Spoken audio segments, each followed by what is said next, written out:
Good morning and welcome to the Unitarian Universalist Fellowship of Laguna Beach. Thank you for joining us this morning. My name is Donna McCartney and I'm honored to be your worship associate today. So this is a hybrid service. We have people in the background madly working to make sure that people at home can see us, and also the folks here. Thank you so much for coming in-house with us. And we're physically separated and have our masks on so we can protect each other. So thank you all for joining us today. So our service today is homecoming. When Marie Sanchez, Reverend Marie Sanchez was still with us, we would usually have a homecoming Sunday every September. And so I'm carrying on her tradition, and although she can't be with us physically, calling on her to be with us in spirit as we do this service today. So what's it mean to come home again? Some say that we travel the world over in search of what we need and return home to find it. In the last scene of The Wizard of Oz, the good witch turns to Dorothy and she says, "If you just wake up, you will see you've always been at home." Today, we explore the meaning of homecoming. Lavater said, "As truth be told, homecoming never gets old." It's time to light our chalice. In each heart lives the flame of truth, bringing warmth and light, hope and inspiration to the human journey. Lighting our chalice on Sunday mornings is a reminder of that inner flame and of the need to nourish it and to share it with one another. Paul McGrew, who is our faithful treasurer and has been for many years, is our chalice lighter this morning. And all those wonderful financial statements and all the work that goes into making sure that we can move forward financially has been on Tom's shoulders for a long time, and we really appreciate his contribution to our fellowship. Thank you, Tom. Yay, round of applause. For the wonder and inspiration we seek from sun, stars, and light of the heavens, we light this chalice. May the light of understanding illuminate our darkness. May the warmth of caring bring us healing and peace. We are the warmth. We are the light. Our centering thought today is from Elizabeth Lesser.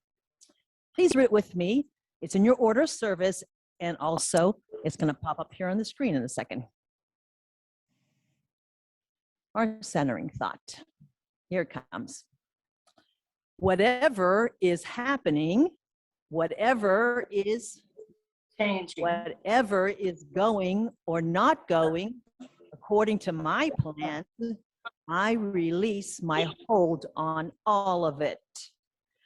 I leave behind who I think I am, who I want to be, and what I want the world to be. I come home to the great peace of the present moment. May we use the great peace of the present moment to enjoy our homecoming to our fellowship today. Welcome and welcome home. Clements McLaurin said, "The word aloha means welcome and homecoming. It means love."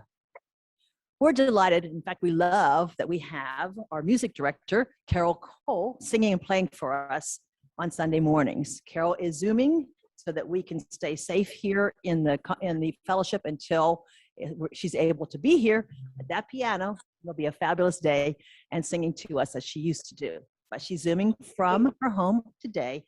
So Carole is going to lead us in When Our Heart is in a Holy Place. It's number 1008 in the teal hymnal. If you're in the service, the hymnals are back there at the entranceway.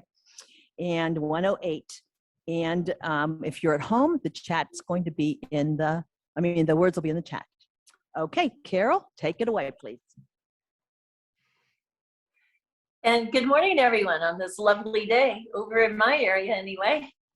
Hope it's clear where you are and sunny, and at least sunny in your hearts. So let's all join together with When Our Heart is in a Holy Place.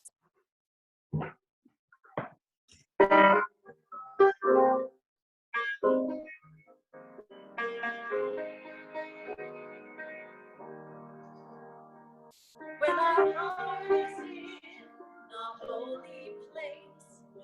heart is in a holy place. We are blessed with love and amazing grace. Our heart is in a holy place. When we trust the wisdom and the trust, there is power and great and kind. When we see your faces and each other's eyes, then our heart is in a holy place. When our heart is in a holy place, our heart is in a holy place. We are blessed with love and amazing grace. Our heart is in a holy place. When we tell our story from deep inside, and we listen with a loving mind, and we hear our voices in each other's words, then our heart is in a holy place. Our heart is in a holy place. Our heart is in a holy place. We are blessed with love and amazing grace. Our heart is in a holy place.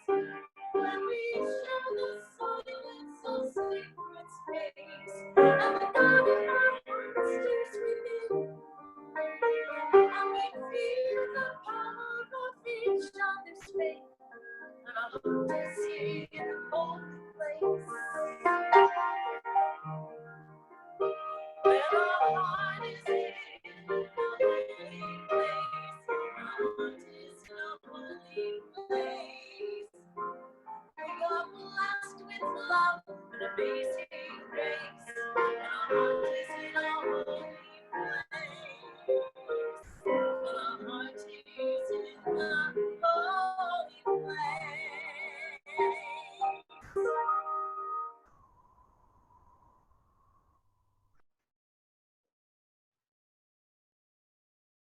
Thank you, Carol. That was beautiful as always.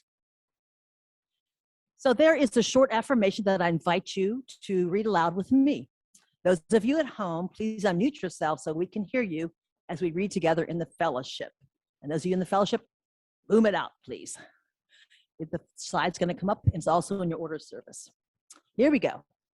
Love is the spirit of this congregation. Service Service law. This is our great covenant. Together, Dwell together in peace, truth, to and seek love. the truth and love, and to help one another. Said, all roads lead to home, as home is where the heart is. So love, simply love, for love is home to all of us. Today's service is entitled Homecoming. The message aligns with our third UU principle.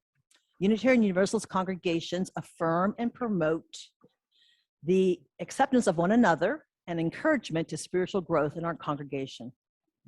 Homecoming is a usual theme here, as I said before, and so we're channeling Reverend Marie Sanchez today and doing it again. Here at the UU Fellowship of Laguna Beach, we accept you for who and what you are.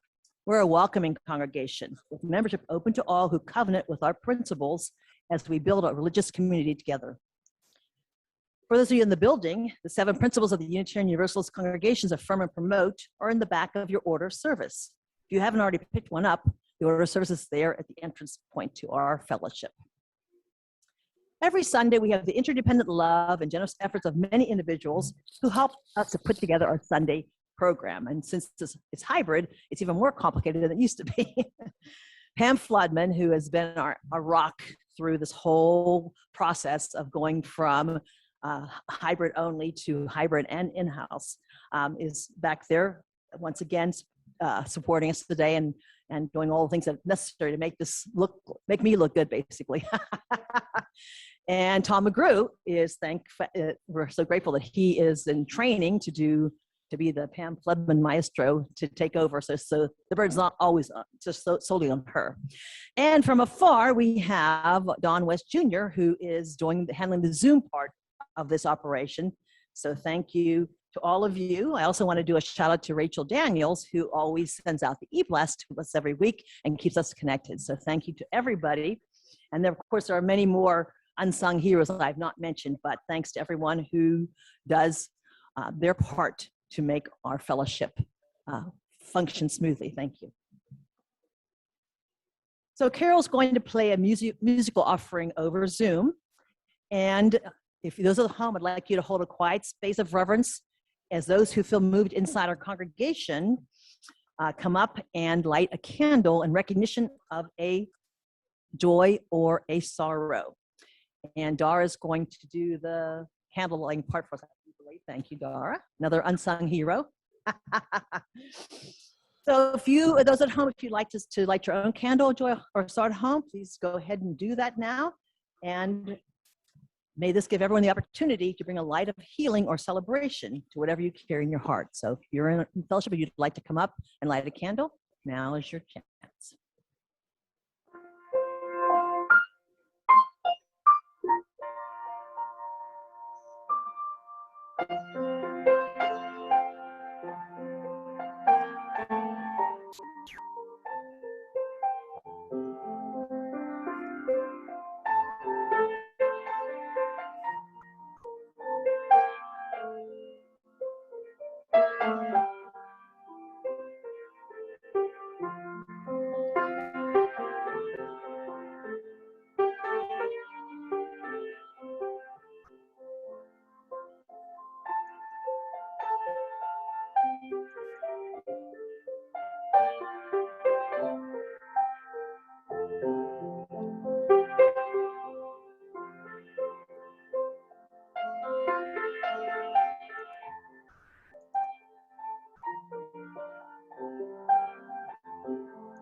Now is the time that we're going to share spoken joys and sorrows.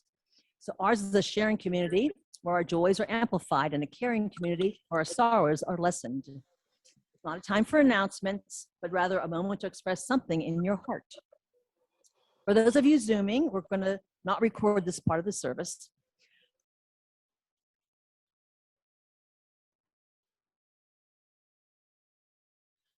Okay, so if there are no more hands of folks at home who would like to share, we'll go ahead and move on then. Thank you all for sharing your joys and sorrows. Let's hold the joys and concerns of our congregation, spoken and unspoken, in our hearts and minds in the coming week. And let's always remember the strength that we give to one another as we share our joys, lighten each other's burdens, and ponder the welfare of our community. Katrina Kennison said, "Now I see that the journey was never meant to lead to some new and improved version of me. That has always been about coming home to who I really am."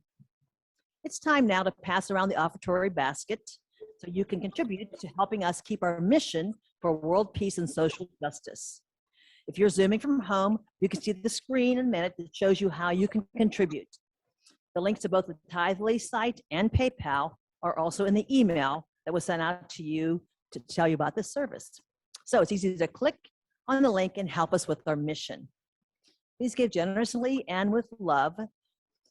And well, Candy's going to take the basket around for us. Those of you at home are going to be seeing a video.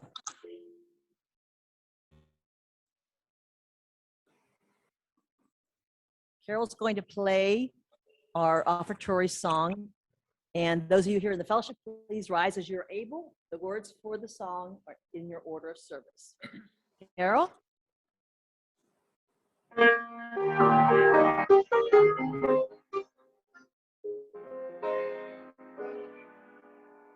love you.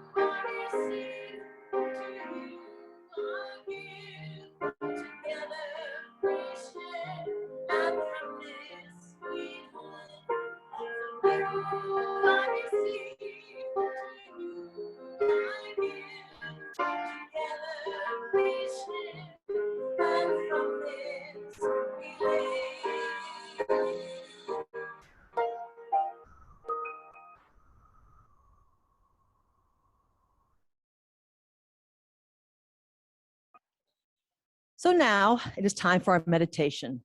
If you want to join us, sit up straight, close your eyes, relax in your chair, feet flat on the floor, shoulders back, hands and arms relaxed. Take a deep breath in through your nose and out through your mouth.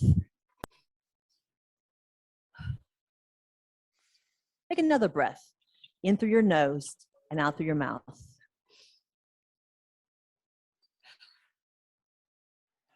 Follow the movement of your breath, and let's share a quiet moment of meditation together.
So our responsive reading today is number 444 in the gray hymnals if you're here in the fellowship. It's also going to be on the screens for those at home and in-house as well.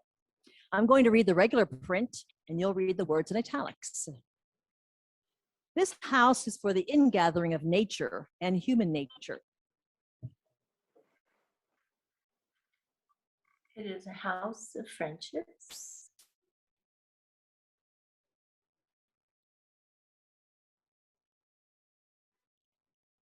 It is a house of freedom, guarding the dignity and worth of every person.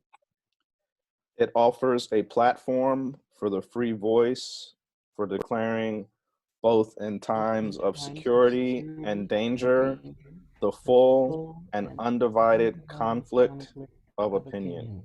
It's the house of truth-seeking, where scientists can encourage devotion to their quest, where mystics can abide in a community of searchers. It is a house of art, adorning its celebrations with melodies and handiworks. It's a house of prophecy, outrunning times past and present in visions of growth and progress. This house is a cradle of our dreams, the workshop of our common endeavor. Thank you. So, as you know, our service today is entitled Homecoming. So many of you were here yesterday for our celebration with Reverend Marie Sanchez, and it was wonderful. We had actually more people than we expected, right, Candy? And it was great. And so it was so lovely to share that moment with her, and people would Zoomed in as well. So that was a wonderful blessing for us. So our service on Homecoming, I am taking information from my favorite book in the world, The Prophet by Khalil Gibran. So if you have heard of this book or have read it, raise your hand. Anybody in here? Oh, good. A lot of devotees like me, and at home too. So this story is about the homecoming of a traveler who goes to a city called Orphalese, and he stays with the people for 12 years. And all the time, he's looking for his ship to come in. He's looking for a ship on the horizon. And finally, he sees his ship. And this happens after that, before he leaves Orphalese, and what he says to the people. So in doing my research for this service today, I found out, or I've come to the conclusion that Khalil Gibran is actually a UU at heart. He was raised as a Mennonite Christian, a Maronite Christian, but Since he was raised in an Arab world, he was greatly influenced by Islam. And he was also influenced by the mysticism of the Stoics. I'm sorry, not Stoics, but the Sufis. So I didn't know what a Sufi was. And so I did some more research to find out that Sufism emphasizes universal love, peace, and acceptance of various spiritual paths. That's us. So I'm considering him an honorary UU. So as I said, this story is all about the homecoming of a man who has been away from home for 12 years and what he says to the people he's been with before he leaves. His name is Al-Mustafa. And I'm going to read several sections of this to you. I picked two that I really love, which one of them is love. The truth of love, according to Mustafa, and also children. But there's like 30 different topics that he talks about, from joys and sorrows, to laws, to freedom, to pain, self-knowledge, teaching, that's one of my favorites, friendship, religion. So he just covers a lot of the bases of the universal truths of life. And I want to share that with you today. Al-Mustafa, the chosen and the beloved, who was a dawn unto his own day, had waited 12 years in the city of Orphalese for a ship that was to return and bear him back to the isle of his birth. And in the 12th year, on the 7th day of the month of reaping, he climbed the hill outside the city walls and looked seaward, and he beheld his ship coming with the mist. Then the gates of his heart were flung open, and his joy flew far over the sea. And he closed his eyes and prayed in the silences of his soul.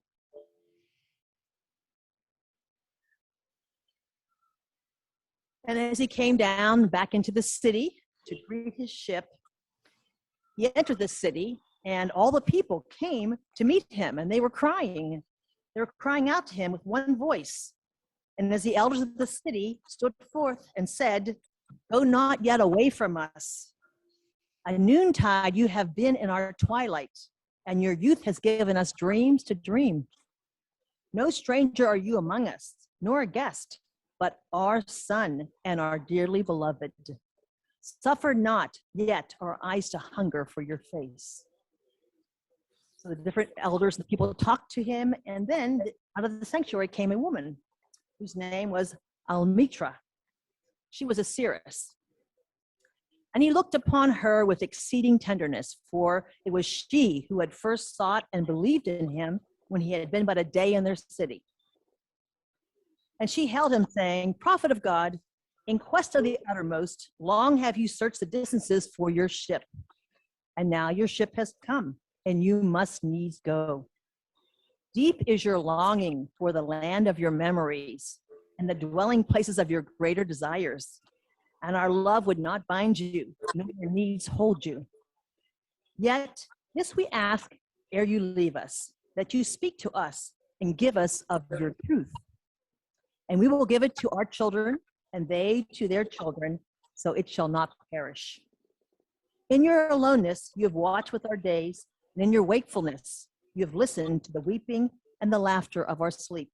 Now, therefore, disclose us to ourselves, and tell us all that has been shown to you of that which is between birth and death. And I love that part. Now, therefore, disclose us to ourselves. If we love and find people who love us, that's something that they do, sometimes to our sorrow and our pain, but that is a wonderful part of love, is that the people who love us help disclose us to ourselves, and we learn. And he answered, Mustafa answered, "People of Orphalese," he said, "of what can I speak save of that which is even now moving within your souls?" And then Alamitra said to everyone, or said to him in particular, "Speak to us of love." Then he raised his head and looked upon the people, and there fell a great silence and stillness upon them. And with a strong voice he said, "When love beckons you, follow her. though her ways are hard and steep. And when her wings enfold you, yield to her. And though the sword hidden among her pinions may wound you, and when she speaks to you, believe in her. Though her voice may shatter your dreams, as the north wind lays waste to the garden. For even as love crowns you, so shall she crucify you. Even as she is for your growth, so is she for your pruning. Even as she ascends to your height and caresses your tenderest branches that quiver in the sun, so she shall descend to your roots and shake them in their clinging to the earth.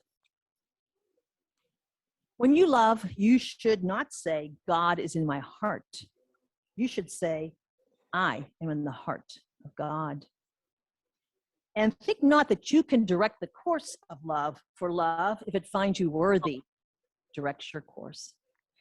And one thing about this book that I love is that Khalil Gibran was also a very talented artist, and he has illustrated a lot of the parts of the truths that he is sharing with the people of Orphalese.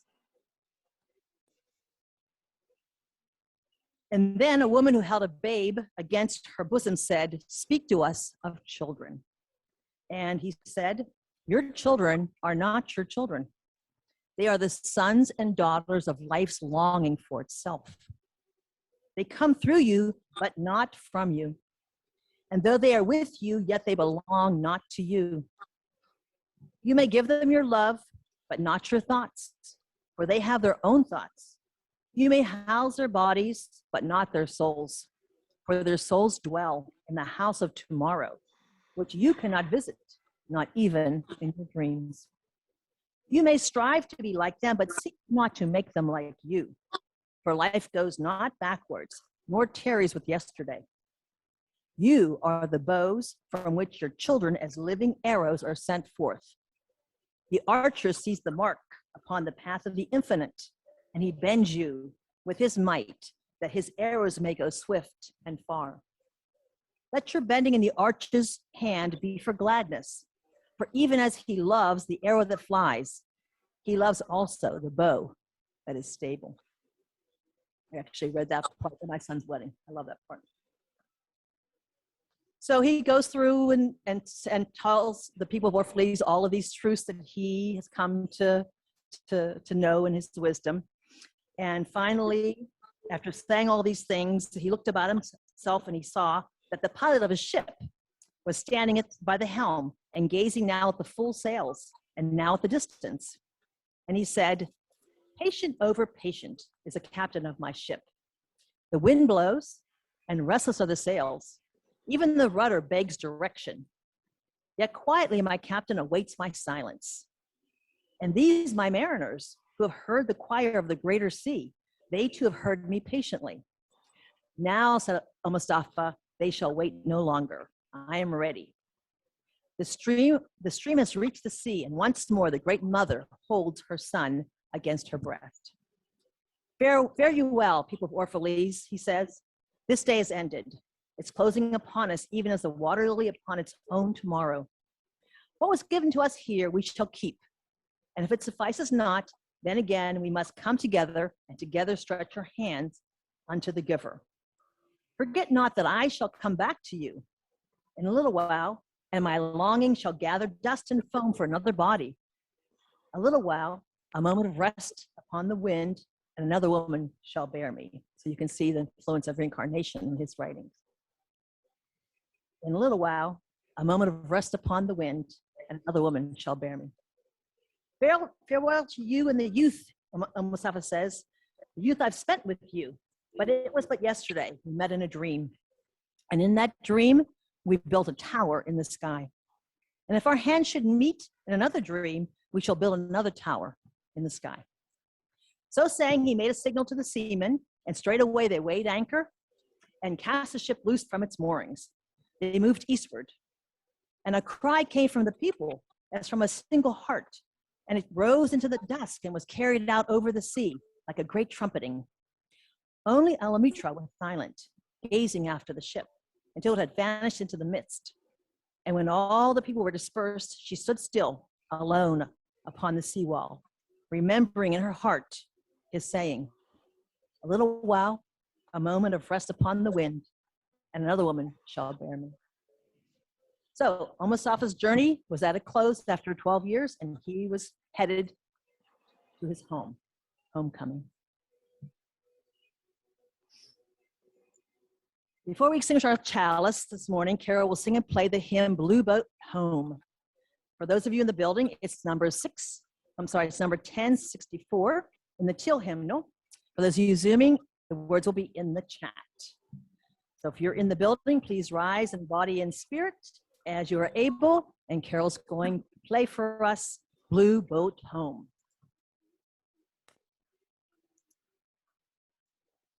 Please join me on one of our favorites.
Thank you, Carole. You all may be seated. Thank you.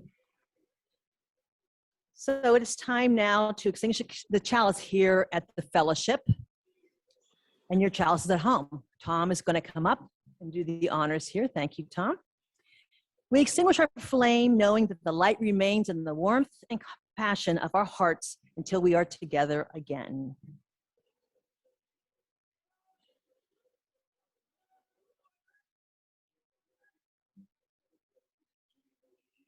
Thank you, Tom. So before we close and sing peace, let there be peace on earth, I want to let you know that I'm going to take a little break from our wonderful fellowship. I love this congregation. I love our church here. But I'm feeling a lot of pain watching us slowly struggle to hang on. and I don't want to be a part of that hanging on process. So personally, I would like us to do some bold action to use our beautiful facility to help us to revitalize. This is a great resource that we have. But while the leadership decides what they want to do, I'm going to take a little break for a while. So thank you all for being here today and allowing me to be a worship associate. And I'm sure I will be in touch with many of you outside of here. But as always, namaste and peace be with you.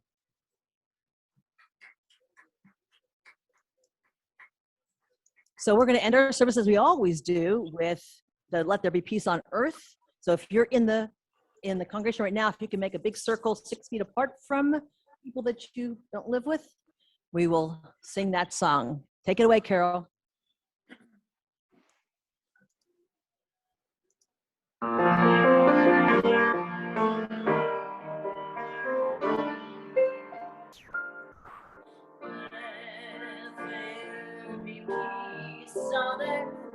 And love begin with me. Let there be peace on earth, the peace that was meant to be. With earth as our mother, we are family. Let us walk with each other. Perfect harmony. Let peace begin with me. Let this be the moment. With every step I take, let this be my song.